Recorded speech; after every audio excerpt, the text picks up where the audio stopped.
Hello students, अब हम अपनी इस वीडियो में डिस्कस करेंगे moment of inertia of a thin spherical shell. Solid sphere का मोमेंट ऑफ इनर्शिया हम अपनी प्रीवियस वीडियो में डिस्कस कर चुके हैं। अब जब हम एक थिन स्फेरिकल सेल लेके चल रहे हैं तो उसका moment of inertia different axis of rotation के अबाउट कैसे कैलकुलेट करना है वो हम इस वीडियो में देखेंगे। तो जो ये थिन स्फेरिकल सेल हमने ली, अगेन इसका मास हम कैपिटल M से रिप्रेजेंट कर रहे हैं एंड इसकी रेडियस है कैपिटल R। यहाँ पे आप डायग्राम में देख रहे होगे मैंने कुछ थीटा डी थीटा एंगल भी यहाँ पे बना रखे हैं। इन सब की हेल्प हम लेंगे जब हम इस थिन स्फेरिकल सेल का एक स्लाइस कट करेंगे तो उसका मास निकालने के लिए। थोड़ा सा आपको लग रहा होगा कि यहाँ पे मैंने थोड़ा इस आर्टिकल को कॉम्प्लिकेटेड कर दिया, लेकिन ये कॉम्प्लिकेटेड नहीं है, ये एक सिंपल तरीका है इस स्लाइस का मास निकालने का। क्या लिया हमने? स्फेरिकल सेल ली। उस स्फेरिकल सेल का मोमेंट ऑफ इनर्शिया हमें बताना है इसके किसी भी डायमीटर के अबाउट। अब स्फेरिकल सेल को आप एक फुटबॉल की फॉर्म में कंसीडर कर सकते हैं कि एक फुटबॉल है, वो आपकी एक स्फेरिकल सेल है और उसमें किसी भी एक डायमीटर के अबाउट अगर हमें उसका मोमेंट ऑफ इनर्शिया बताना है तो वो हम कैसे कैलकुलेट करेंगे। तो जो हमारे यहाँ पे स्फेरिकल सेल है इसका डायमीटर हमने लिया AB और इस AB के अबाउट हम moment of inertia find out करना चाहते हैं। तो सबसे पहले हमें क्या करना पड़ेगा, इस स्फेरिकल सेल के हमें स्लाइस कट करने पड़ेंगे। अब जो इसका एक स्लाइस हम कट करेंगे वो एक एलिमेंट हमारा स्फेरिकल सेल का किस फॉर्म में होगा? रिंग की फॉर्म में होगा। तो वो स्लाइस हमने मान लिया यहाँ पे, ये एक पर्टिकुलर स्लाइस हमने स्फेरिकल सेल का कट कर दिया dx थिकनेस का। अब जो ये स्लाइस कट किया है इसका डिस्टेंस ओरिजिन से हमारे पास है स्मॉल x। अब हमें चाहिए ये जो स्लाइस यहाँ पे कट किया या फिर ये रिंग की शेप हमें मिल रही है, इस रिंग का मास हमें चाहिए। अब इस रिंग का मास हम निकालने के लिए थोड़े से अपने इन थीटा एंगल्स को यूज करेंगे। हम कह रहे हैं dx जो थिकनेस है वो dx थिकनेस आपके पास कुछ फाइनाइट थिकनेस है। तो ये फाइनाइट थिकनेस यहाँ पे इस स्फेरिकल सेल के सरफेस पे दो पॉइंट्स पे यहाँ पे आपको कट करेगी और ये दोनों पॉइंट्स अगर हम सेंटर से कंबाइन करते हैं तो यहाँ पे आपका जो एंगल बनेगा वो बनेगा d थीटा।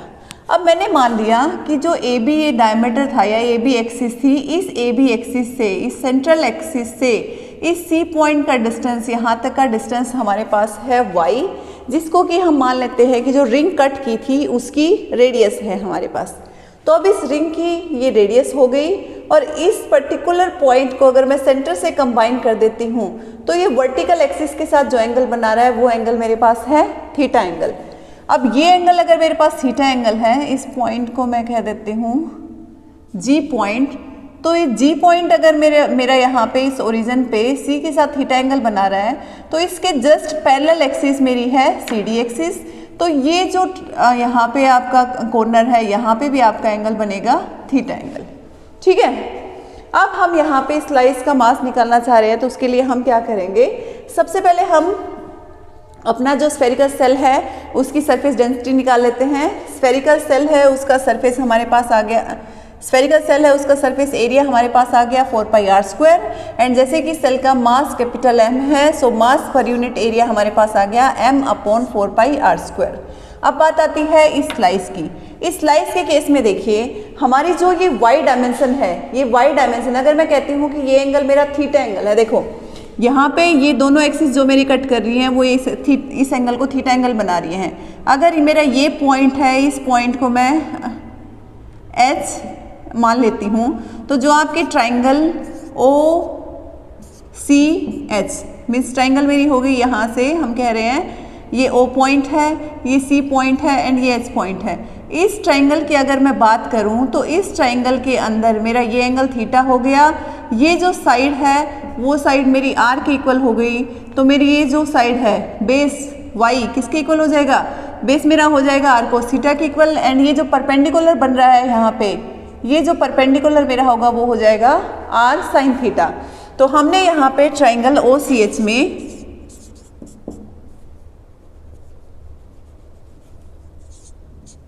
ट्राइंगल OCH की हेल्प से हमने y को कहा R cos theta and x को कहा हमने R sin थीटा। अब x हमारा R sin थीटा है तो dx हमारे पास हो जाएगा R times cos theta d theta और जो R cos थीटा है वो हमारे पास है y। सो हम dx को लिख सकते हैं y d थीटा। तो हमारे पास एक ये इंपॉर्टेंट रिलेशन आ गई है यहाँ से, dx equals to y d theta. अब इस रिलेशन को हम आगे यूज करेंगे। अब हम क्या कह रहे हैं कि अपना जो यहाँ पे जो रिंग हमने कट की है, इस रिंग का हमें मास चाहिए, तो सबसे पहले इस रिंग का हमें सरफेस एरिया पता होना चाहिए। अब रिंग का जो सरफेस एरिया होगा वो हम निकाल सकते हैं इसकी रेडियस की हेल्प से। रेडियस हमारे पास y है, सो रिंग का जो एरिया है वो हो जाएगा 2 पाई y इंटू CE। इस रिंग की थिकनेस हमने यहाँ पे ली है CE, बाउंड्री पे रिंग की थिकनेस हमारे पास CE आ रही है। उस CE को अगर हम कंसीडर करें तो यहाँ पे देखो इस CE की वैल्यू मेरी कितनी हो जाएगी, r इंटू डी थीटा। सो CE की जगह जब मैं r d थीटा पुट करूंगी तो मेरा रिंग का एरिया हो गया 2 पाई r y d थीटा। अब y d थीटा है वो आपके पास है dx, y d theta is dx। सो इस y d थीटा की जगह मैं वापस dx की वैल्यू पुट कर देती हूँ, तो मेरा जो रिंग थी उसका एरिया आ गया 2 पाई r इंटू dx।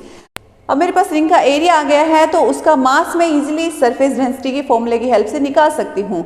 रिंग का मास कितना आ जाएगा, this surface density multiplication with surface area of the ring, और यहाँ से जब हमने इन दोनों को मल्टीप्लाई किया तो मेरे पास जो रिंग है उसका मास आ गया है m/2r into dx। So this is mass of one element, जो कि हमने इस स्फेरिकल सेल का एक स्लाइस कट किया था, उस एलिमेंट का मास आ गया है।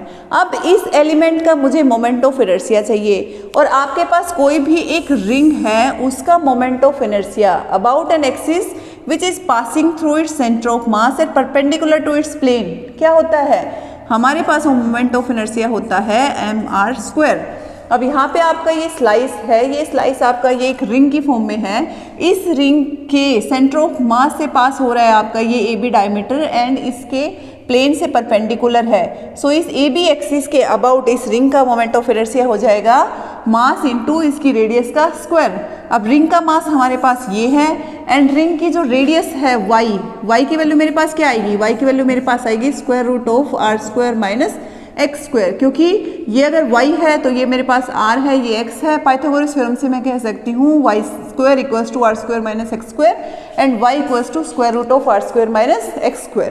सो इस रेडियस की वैल्यू को और इस मास की वैल्यू को जब मैं इसके mr² फॉर्मूले में पुट करूंगी, सो मेरा रिंग का moment of inertia about AB axis हो जाएगा मास इंटू रेडियस का स्क्वायर। यहाँ पे मैंने y की वैल्यू यहाँ से पुट की तो मेरा रिंग का मोमेंट ऑफ इनर्शिया आ गया m/2r dx r² minus x²। अब रिंग का मोमेंट ऑफ इनर्शिया आ गया है। एक एलिमेंट का मोमेंट ऑफ इनर्शिया आने के बाद हम इस कंप्लीट स्फेरिकल सेल का मोमेंट ऑफ इनर्शिया निकाल सकते हैं। हम क्या करेंगे, रिंग के मोमेंट ऑफ इनर्शिया को इंटीग्रेट करेंगे। इंटीग्रेशन की लिमिट अगर हम चूज करते हैं यहाँ से सेंटर से और इस एज तक, तो हम उसको डबल कर देंगे। अब देखो मैं कहती हूँ कि मेरी रिंग अगर इस सेंट्रल पॉइंट पे होती तो ये x डिस्टेंस मेरा 0 हो जाता, और अगर मेरी रिंग इस एज पे होती तो ये x डिस्टेंस मेरा r के इक्वल हो जाता। इसका मतलब 0 to r के बीच में अगर मैं रिंग के मोमेंट ऑफ इनर्शिया को इंटीग्रेट कर देती हूँ तो इस हाफ स्फेरिकल सेल का मोमेंट ऑफ इनर्शिया आ गया। उसको मैं अगर डबल कर दूंगी तो कंप्लीट स्फेरिकल सेल है उसका मोमेंट ऑफ इनर्शिया यहाँ से मिल गया। तो हमारा ये मेथड, या तो हम इसमें -r to r इसको इंटीग्रेट करें या 0 to r इंटीग्रेट करके उसको डबल कर दें। इस टाइप से हम मोमेंट ऑफ इनर्शिया निकाल सकते हैं अपनी स्फेरिकल सेल का अबाउट AB एक्सिस।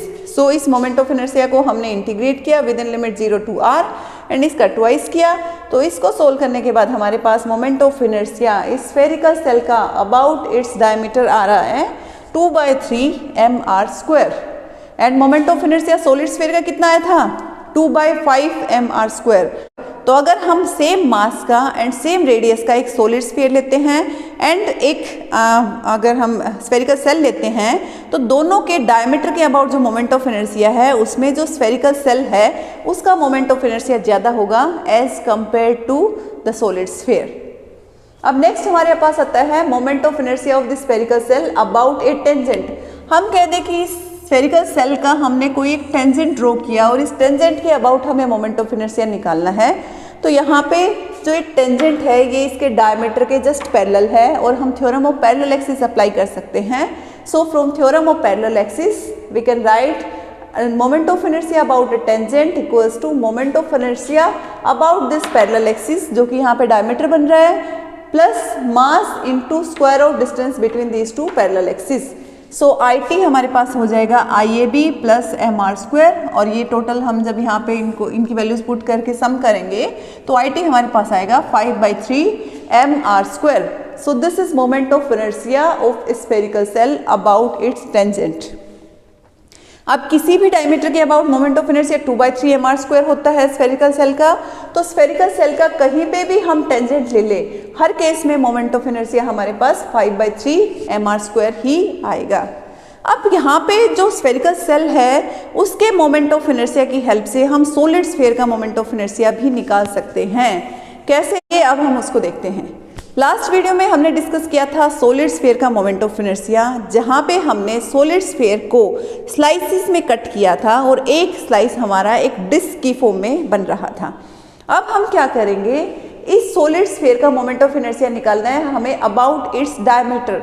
तो हम क्या करते हैं, इस सॉलिड स्फीयर को स्फेरिकल सेल्स में डिवाइड कर लेते हैं। आपकी एक स्फेरिकल सेल, उसके बाद नेक्स्ट सेल, फिर नेक्स्ट सेल, फिर नेक्स्ट सेल, इस टाइप की आपकी जो नंबर ऑफ स्फेरिकल सेल्स में हम सॉलिड स्फीयर को डिवाइड कर ले, तो यहाँ पे जो एक सिंगल एलिमेंट हमने लिया इस सॉलिड स्फीयर, वो एक स्फेरिकल सेल होगा। और स्फेरिकल सेल का हमें मोमेंट ऑफ इनर्शिया पता है, तो हम स्फेरिकल सेल के मोमेंट ऑफ इनर्शिया की हेल्प से भी सॉलिड स्फीयर का मोमेंट ऑफ इनर्शिया कैलकुलेट कर सकते हैं। मेथड हमारा सेम है। अगर हमने ये सॉलिड स्फीयर लिया जिसका कि मास m है और रेडियस इसकी कैपिटल R है, तो इस सॉलिड स्फीयर का वॉल्यूम डेंसिटी हमारे पास क्या आ जाएगी, mass upon volume of this solid sphere. अब हम इस सॉलिड स्फीयर को स्फेरिकल सेल्स में कट करेंगे, तो एक सिंगल जो एलिमेंट हमने यहाँ पे लिया वो एक स्फेरिकल सेल बना। अब जो स्फेरिकल सेल यहाँ पे हमने ली है, इस एलिमेंट की रेडियस हमारे पास है x एंड थिकनेस है dx, तो इसका मतलब इस स्फेरिकल सेल का हमारे पास वॉल्यूम आ जाएगा 4πx² इंटू dx। अब इसका वॉल्यूम हमारे पास आ गया तो इसका मास हमें पता लग जाएगा इस डेंसिटी फॉर्मूले से इस डेंसिटी फॉर्मूले से हमें इसका मास पता लग जाएगा, और मास हमारे पास आ जाएगा यहाँ पे, ये डेंसिटी का फॉर्मूला हमने पुट किया 3m/4πr³ मल्टीप्लाई किया इस स्फेरिकल सेल के वॉल्यूम से 4πx² dx, तो स्फेरिकल सेल का हमारे पास मास आ गया 3m/r³ x² dx। अब स्फेरिकल सेल का अगर हमारे पास मास आ गया है तो स्फेरिकल सेल का मोमेंट ऑफ इनर्शिया क्या होता है, 2/3 mass of the spherical shell multiplication with square of radius of the spherical cell. तो हम यहाँ पे इस फॉर्मूले को यूज करेंगे। तो अब हम स्फेरिकल सेल का डायमीटर के अबाउट मोमेंट ऑफ इनर्शिया निकाल रहे हैं, तो उसमें हमने फॉर्मूला यूज किया 2/3 mass of the spherical shell multiplication with square of radius of the spherical shell, और यहाँ से स्फेरिकल सेल का moment of inertia about its diameter आ गया 2m/r³ x⁴ dx। अब ये स्फेरिकल सेल का हमारे पास मोमेंट ऑफ इनर्शिया आ गया अबाउट इट्स डायमीटर। अब जो स्फेरिकल सेल हम लेके चल रहे हैं यहाँ पे, उस स्फेरिकल सेल को अगर हम एक्सटेंड कर दें, कहाँ से कहाँ तक, हमने क्या किया, इसको श्रिंक किया तो ये सेंटर पे आ गई, और इसको स्ट्रेच करेंगे मैक्सिमम कहाँ तक स्ट्रेच करेंगे, r रेडियस तक। तो ये दो एक्सट्रीम पॉइंट्स हमारे पास हो गई, ये दो लिमिट्स होगी जिनके बीच में हम इसके मोमेंट ऑफ इनर्शिया को अगर इंटीग्रेट कर दें तो हमारा कंप्लीट सॉलिड स्फीयर कवर हो जाएगा। तो यहाँ पे हमने क्या किया, इसके मोमेंट ऑफ इनर्शिया को इंटीग्रेट कर दिया with in limit 0 to r, और उससे हमें मिल गया अपने सॉलिड स्फीयर का moment of inertia about its diameter. So solid sphere का मोमेंट ऑफ इनर्शिया हो जाएगा 0 to r 2m/r³ x⁴ dx, और इसको सोल्व करने के बाद आपको सेम मोमेंट ऑफ इनर्शिया मिलेगा जो हमने अपनी प्रीवियस वीडियो में भी कैलकुलेट किया था। तो इसका मतलब नेसेसरी नहीं है कि आप इन ऑब्जेक्ट्स को एक पर्टिकुलर शेप में ही कट करें, या फिर इनके स्लाइस आप एक टाइप से कर सकते हैं, मल्टीपल टाइप से आप इनके स्लाइस कर सकते हैं। कंडीशन क्या है कि जो पर्टिकुलर स्लाइस आप कट कर रहे हैं उसका मोमेंट ऑफ इनर्शिया आप निकाल सके एक्सिस ऑफ रोटेशन के अबाउट। अगर उसका मोमेंट ऑफ इनर्शिया आप निकाल लेते हैं तो उसकी हेल्प से आप कंप्लीट बॉडी का मोमेंट ऑफ इनर्शिया भी निकाल सकते हैं। तो इस टाइप से स्फेरिकल सेल का हमने मोमेंट ऑफ इनर्शिया यहाँ पे डिस्कस किया, और स्फेरिकल सेल की मोमेंट ऑफ इनर्शिया की हेल्प से हम सॉलिड स्फीयर का मोमेंट ऑफ इनर्शिया कैसे कैलकुलेट कर सकते हैं वो भी हमने यहाँ पे डिस्कस किया। सो आई होप आपको ये आर्टिकल क्लियर हो गया होगा। अगर इसमें कोई भी डाउट है तो उसको आप पूछ सकते हैं। Thank you.